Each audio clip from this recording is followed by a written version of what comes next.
I was ticked. I was mad. I was frustrated.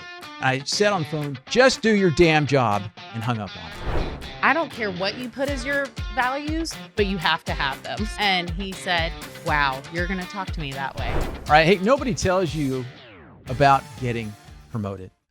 The very thing that made you successful will be the thing that gets you fired. And I learned that the hard way. In Montgomery, Alabama, it was a hot night. Pepsi on a Coke screen.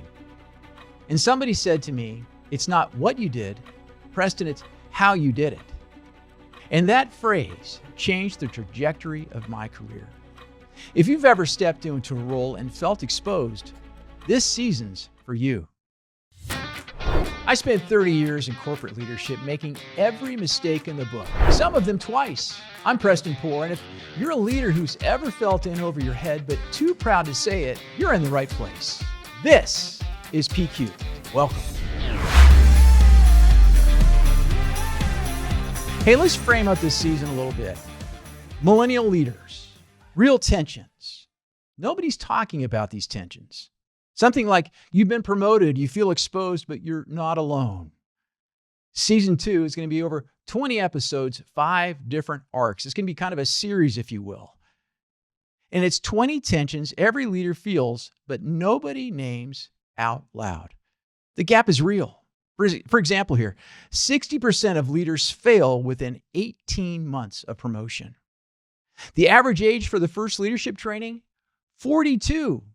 By then, the damage is done.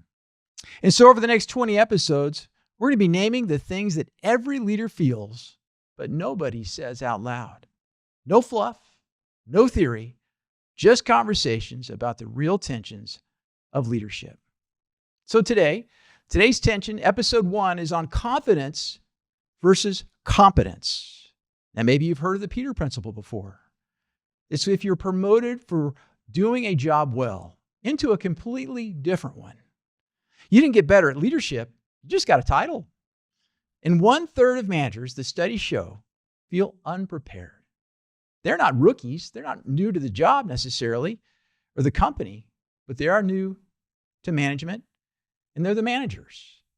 And interestingly enough, 40% say their mental health declined after stepping into leadership. You already knew this. You felt it. And that's not research. This is confirmation. You're not alone. And you're not broken. You're just in the tension. Now, I know that got heavy really, really quickly. So let me lighten it up a little bit. I'm going to do a segment every episode called Poor Judgment. Hopefully you get the pun on that. Poore, my last name. Hopefully the audience gets that, so it's all good.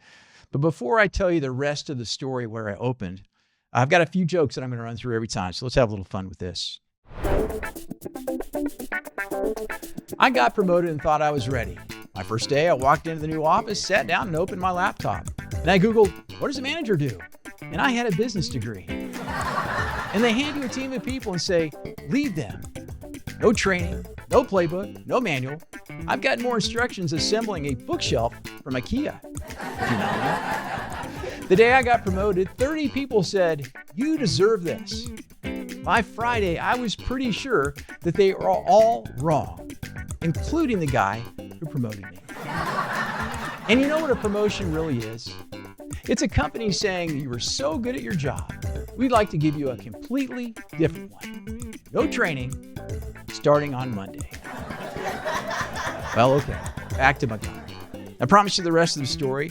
You heard the punchline at the opening, in the cold opening. Let me show you how we got there. And Pepsi on a Coke screen was the least of my problems. I'm going to set the scene for you real quick. This is I just left Hershey chocolate and moved to the Southeast into Montgomery. I'd been there 6 years with Hershey and won some big national sales awards, and I was extremely cocky. And the Coca-Cola company hired me and brought me to Montgomery, Alabama. And the market used to have a 70% share. That's pretty high if you're familiar with consumer products at all. 70% is really high. And it dipped to 50. And it was a turnaround opportunity for sure. And I thought I was the answer to everything that they needed from a marketing perspective. I could figure all that out. And so, cocky enough, sure enough, I came up with this great plan called Sunset Cinema. The idea was this, is that we would have an outdoor movie at an amphitheater outside there in Montgomery. We'd invite people. We would do media. We'd put up point of sale material in the stores with the displays. We would have samples there. We'd pick a great movie that would really inspire and pull the community together. So put all that together, and then I emailed the plan. Well, I guess that was my first mistake. Well, as we put the movie together and everything started coming and I got to the event, well, guess what happened? I mentioned that it was an outdoor amphitheater. Guess what happened? It started raining. We were anticipating 500 people. Only 50 showed up. It was absolutely amazing. And to top it off, the movie we showed, it was Remember the Titans. Thought it was a real positive thing for Montgomery, Alabama to have everybody come and do that. But guess what brand was on the scoreboards of the football games? It wasn't Coke. It was Pepsi. I was ticked. I was mad. I was frustrated. I ran around and told everybody how mad I was about the job that they did. As a matter of fact, I called the media person because the media didn't start until a couple days before the event. Called her at 7 o'clock that night before the event, and I got into it with her on the phone. And I said on the phone, just do your damn job, and hung up on her. Well, sure enough, the vice president for Coca-Cola Enterprises at the time, the guy that I was responsible for working with and helping putting together these marketing plans to lift the marketplace, called me over. And he just asked me what was going on. I started pointing out, they did this, and I thought I put everything in motion. I thought I did all the plans right. Well, the individual looked at me. And he said, Preston, do you know what influence is? And I said, well, I guess you're going to tell me, aren't you? And then he went on and said, influence is leadership without the crutch of authority. He paused for a minute, let that sink in. He goes, Preston, it wasn't what you did, it's how you did it. And then in a gangster voice, he kind of whispered, I'm not sure you're the right guy for the job. Well, in that moment, I knew that something inside of me, how I was formed as a leader, I wasn't ready. And something had to change. And so that's what the whole point of this today is that the ambush at the event wasn't Pepsi. It wasn't the rain. The problem was me. I was so focused on the what that I completely missed the how. Most leaders I know go to church on Sunday and show up on Monday like they've never heard a word of it. I was one of them. The Discipled Leader Apprenticeship exists to close that gap.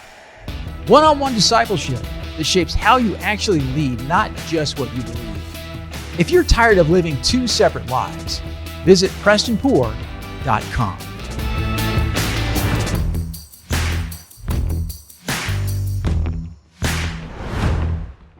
All right, welcome, Maggie Snow.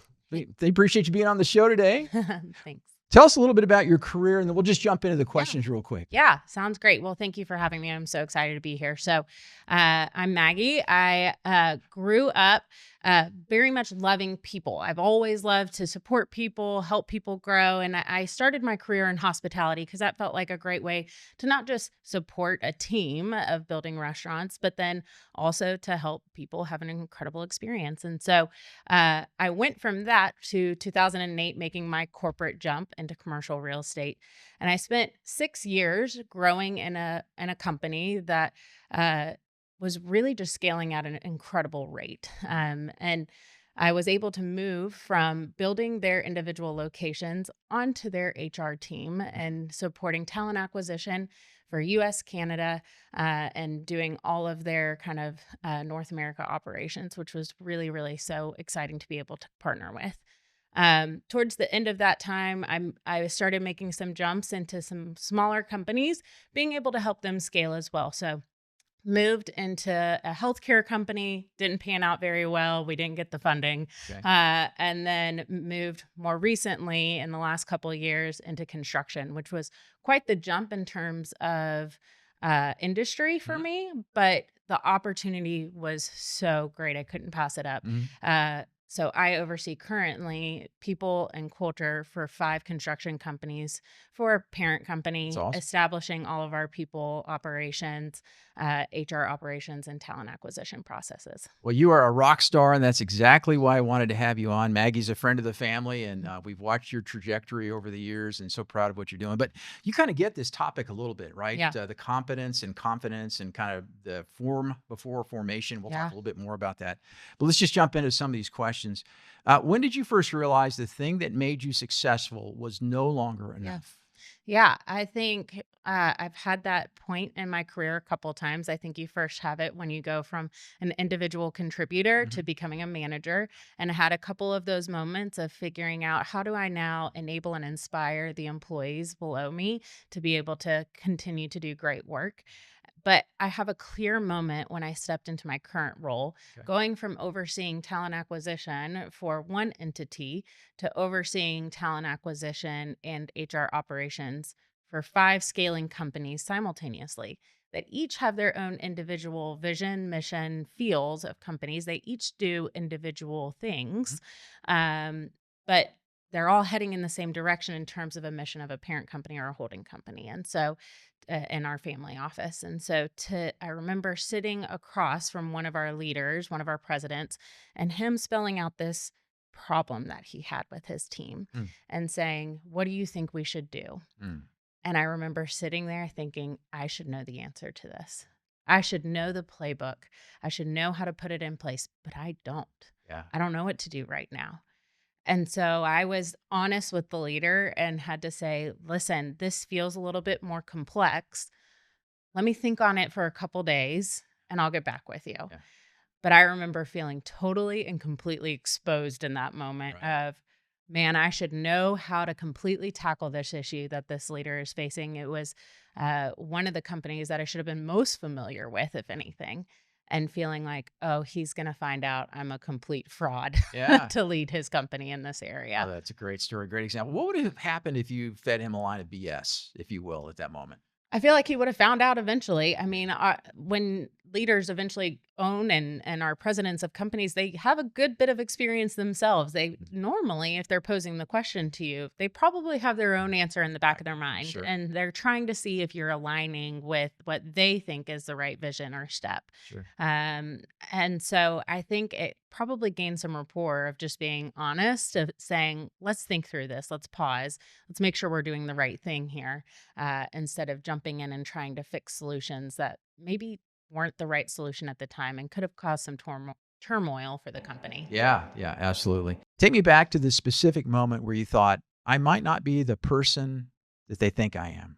What was happening? Yeah. So when I first came onto our organization, our companies had no assigned values or even core mission statement. And I found that to be a little alarming to me. I think those are so good for a North Star for employees to know what they're working for and towards, and how to interact with one another from a cultural Mhm. perspective. Right. And so I had put together a plan. I worked really hard on it, and I proposed a couple different options to the CEO and the CFO. They also co-own the Mm. companies 100% outright, so owners and operators. Um, and the CEO got back to me and he said, Maggie, let's have a meeting to discuss this. And I remember it vividly. We were sitting in our cafe area of our office. During the hours, we knew no other employees would be there. And we were having what looked like a casual discussion that got a little bit more escalated. And I remember eventually looking at him and saying, I don't care what you put as your values, but you have to have them. And he said, wow, you're going to talk to me that way. And I Wow. said, I just feel so strongly that your employees really need something to know how to expect how you're going to operate and how they should operate with one another. Mm. And I said, so I'll sit here and I'll work with you, but they have to be things that you really believe in. Yeah. And I walked out of that discussion. I knew he was unhappy with me. He still brings it up. Yeah. He'll laugh every now and then and say, remember that time you yelled at me? Nice. And I walked out and thought to myself, I might be fired today. I'm going to call my husband and tell him we need to get ready, get the financials in order. Mm. This might not be it. Um, but I also walked away thinking, do they know who they hired? And do I know what they expect out of me? Yeah. Do they expect me to just be recruiting for them and not putting in? My job description says this. Do they know what they hired? Yeah. And feeling like we needed a misalignment. We ended up meeting several more times after that. Mhm. He didn't still fully understand why I thought it was important, but he was on board with doing it. We were able to write it. And then as we continued to grow within a year, we really refined them in a meaningful way and they're starting to stick. That's Now, good. anything with values, you understand it's the Chick-fil-A principle of saying my pleasure how many years in advance before it's stuck. Oh, yeah. And so, but we're seeing the payout now, a couple of years later, of employees leaning back on these. We call them the ABCs of our company, Oh, that's great. and leaning on how to operate within them. Yeah, so good. Maggie, thank you for sharing that. Values are so important for an organization. The internalization of them and the execution of that's the hard part. Mm-hmm. Right. I know in Chick-fil-A too, you just use that as an example. Apparently you can drive up to any Chick-fil-A and ask any worker about the vision or their values or what their mission is, that kind of stuff. So that's so important. But I've also been in rooms where we've done the exercise for the values and they go up on a placard on the wall and They're never nobody touched again. never touched again, never referred to again. Um, so as it has an impact, I'd love to follow this with you on it because I'll Yeah. be curious to see how it goes over time about the Yeah. embedding of that and how it impacts the overall culture. Because values mean a lot because they determine how you make decisions, who you hire, the business you go after, the clients that you engage Mhm. with, and those things. So make a big difference. Yeah. And thanks for your courage. Yeah. That's huge. Standing up to the CEO and having an hour and a half argument with over that, which is a very important issue. So Yeah. thanks. Yeah. No problem. What did you lose about yourself in the transition that you went through and some of these transitions that you went through? Not what you gained, but what stopped working for you? What were some things that maybe that you did that were successful? Because they use that phrase, what you Mhm. got here won't get you where you're going, Mhm. and kind of that idea that, hey, if I was successful at this, it's not going to be helpful moving forward kind of thing. Yeah. I think one, I would put in process and procedures from my past companies that worked and think that it was automatically going to be adopted here. Yeah.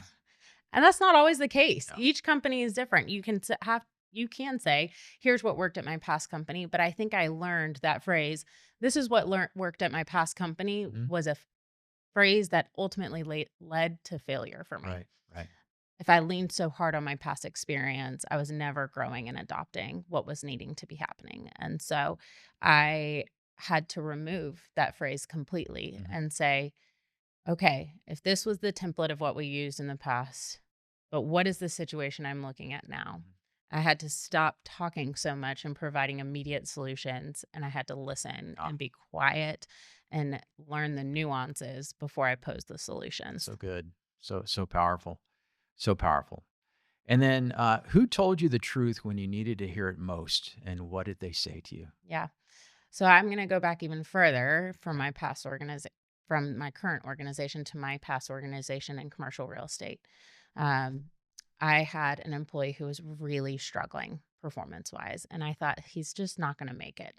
I was managing so much of what he was doing, and it was several tasks. I just felt like he was falling short every time.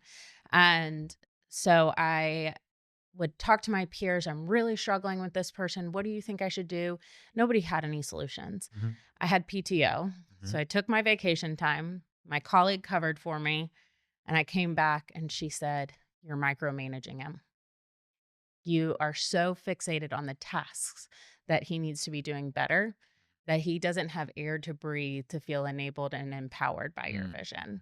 And so I had to step back from him a little bit, Mhm. which is really hard to do when you get into a cycle of micromanaging, Yeah. to let go and let things be imperfect Yeah. to your standard to some degree. Yeah. It's not that they were innately wrong or terrible. They were small mistakes that he was making. Yeah. And I could have let him have the room to breathe. And sure enough, 6 months later, he and I had multiple touch points along the way. I had to apologize to him. I realized I feel like I'm coming across this way to you. He said, you're right, you are. And Okay. I said, okay. So that's really hard as somebody who thought I was pretty good at managing and leading people up to this Mhm. point, to have to step back, give him room to breathe, And 6 months later at his mid-year check-in, he had great performance reviews across the board. Yeah. Yeah. That's so thank you. That's an incredible developmental journey that you went on just because somebody spoke the truth to you and said, hey, maybe you're micromanaging. And then for you to process that and then apply, and then it impacted not only you, but the individual you were Yeah. working with. And I applaud you for that. I've worked for micromanagers. I've written about it. It's a very tough situation being on the other side. Yeah. And often the person that's being micromanaged has to figure out how to work with the manager as well. Right. But I've never had somebody come back to me like you did and said, hey, I've been micromanaging you, and adjusted their leadership approach with me. And another thing I talk a lot about, Maggie, is situational leadership. And the idea is that if you have somebody new, that hand-holding and the micromanagement might make sense early on, but Yep. later on in their career, that's where you need to start to delegate, empower, Yep. trust, Yep. and shape and mold and get feedback as you go along all that. So it makes a big, big difference. Yeah. Well, thank you for being here today. Great insights. If what would be one thing that you learned based on today's overall topic that you would want to share with the listeners today? Yeah.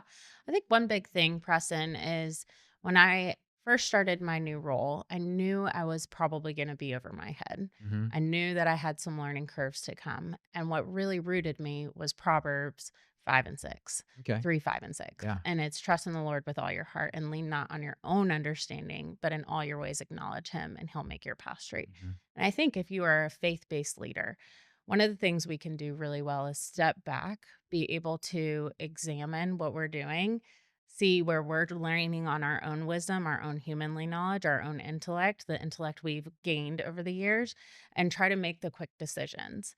But if we're able to identify, the Christian life often is us putting aside our own knowledge and trusting in the Lord. Mm-hmm. So we should be already starting to get a little bit skilled of, maybe I don't know everything. Yeah. Let me set this aside and trust in the wisdom that God can give me. God can give us wisdom in a lot of different areas. That's been, for me, a board of directors. Mm-hmm. So in every turn when I've had moments of saying, I think I'm over my head, or maybe I'm not doing this right, or this feels really hard right now, I have a list of people I call and I say, can I get your advice on this? This is what I'm working through. I know who I can turn to that'll give me sound, godly advice in my industry. I also know that I can also turn to the Lord and say, Lord, you're going to give me heavenly wisdom here. Yeah. What do you think I need to do? Now, that's not to say he's going to drop a playbook in my lap every time, but I certainly do think if you're a leader and you feel like you've been promoted, you now feel exposed, and you're sitting in a faith-based sector, you can kind of say, Lord, what do you want me to do with this? And he'll guide you. That's so good. Yeah. And it took me 30 years to figure that out. Yeah. And so a lot of times that believers that are in the workplace, they separate what they learn and hear on Sunday to Monday. And so they go into the business week thinking everything's up to them. I've got to make all the decisions. It's a dog eat dog world. And they basically forget the Lord in the midst of all that. Yeah. And so what you're saying is if we overlap the two between the secular and the spiritual, and I go and seek God for his wisdom and decisions I'm making, man, there's huge value in that on it, because he is the creator of everything and has all the wisdom and all that. So he knows the people you're managing already, and it takes the pressure off of you as a leader instead of feeling like I have to pose all the answers right now. Yeah. So good. So good. Thank you. Awesome. Thanks. Great answers today. Thank you for being on the show. All right. Well, and I guess really here's what I learned through all this. The tension between confidence and competence isn't just a leadership problem. It's a formation problem. You can develop every skill and still not be ready, because the real question isn't what you know. It's who you're becoming. I always love to play with that. I know Simon Sinek said something about start with why. I always push back on that and encourage people to start with who you are. It's that formation problem, in which I didn't really have it. You know, it's been going on for a really, really long time. I'm going to walk you through what I call the faith anchor. It's a quick segment we'll do in each show. But I just want to mention a quick scripture. It's Proverbs 27:21. And there's a phrase in there. It says that a person is tested by their praise. And I want you to know that promotion is a test. It's not a reward. And when I said it goes back a long, long time, you have to think about the story about King Saul and David and all that. David was selected as king because of the way he looked. He was tall. He was strong. He was handsome. He was chosen. but he wasn't formed. He was just selected. He didn't have the character on the inside. But David was different. He was formed in obscurity. He was in a field before a palace, and nobody saw it coming. Think about it. If you know the story, how Samuel had Jesse line all of his sons up, and he went through each one of those, and Samuel said, okay, God, is this the new king? And he said, nope, not my guy, not my guy, not my guy. And then he goes to David's dad and says, is David anybody else out there? And he says, yeah, got this little guy. It's a shepherd. We don't think he's worth much, but we'll bring him on in. And then God said, nope, that's my guy. And why was that? Because David's character and his relationship with the Lord was formed in the field, that time alone with him. Even in the Bible, it says that David was a man after God's own heart, and that God looks on the inside where man looks on the outside. And so that form versus function thing is going to be a key piece that we talk about over these next 20 episodes. And the crown didn't make David, the wilderness did. And I guess I have to tell you and relate back to all this that Montgomery was kind of like my little wilderness. And I realized that you can have the title and not be ready for what the title requires. So you might be sitting there listening or watching today and say, okay, so what, Preston? This has been you had a great interview with Maggie. You've told us a few stories. What's the takeaway, or what do we do with all this? Well, I'm not going to leave you in that tension between confidence and competence. There are three things that I wish somebody would have told me a long time ago from my story, not necessarily from a book. There's three things that I wish I knew. Number one, nobody cares how smart you are if you can't read the room. I walked into leadership thinking competence was the whole game, my performance, the way I did things. I always had a thing on my desk in my cubicle at Coke that used to say performance over people, thinking that my performance would help me get promoted through the organization. I found that wasn't the case. I was confused being right with being effective. Self-awareness isn't soft. It's the thing that keeps your talent from becoming a liability. Number two, your mouth is not your greatest leadership tool. Your ears are. Maggie even referred to this in our discussion. I talked, I directed, I solved, and I missed what people were actually trying to tell me. The best leaders don't make people feel managed. They make them feel seen and heard. And lastly, number three, learn to lead people who don't have to follow you. This is the influence idea. Remember I said that influence is leadership without the crutch of authority. You need to find a place where nobody reports to you and try to move something forward, inspire them. And when you can't pull rank, you're forced to build things like trust, cast vision, and inspire them to move because they want to. That's the key. They want to. That's leadership. Everything else is just authority on loan. So I want to close with this one quick thought. Promotion's not the problem, but promotion without preparation is. So you survived the promotion, you're standing still, but now you're still sitting in meetings, look at your calendar and wondering, what exactly is my job now? That's the next tension, and I'll see you there. Well, that's a wrap. Thanks for spending part of your day with me, and I know your time is valuable and your to-do list is long. If this was helpful, share it with someone else who needs it. Like it, comment, leave a review. It helps more people find the show, and quite honestly, it makes me feel like I'm not just talking to myself in here. And if today's tension hit home, maybe a little too close to home, and if you're tired of being one person on Sunday and someone else on Monday, check out the Disciple Leader Apprenticeship at PrestonPoore.com. 10 weeks, 1 hour a week, one conversation at a time. No slides, no lectures, just real talk. And find me on LinkedIn, Facebook, or Instagram. Peace out, be a rock star.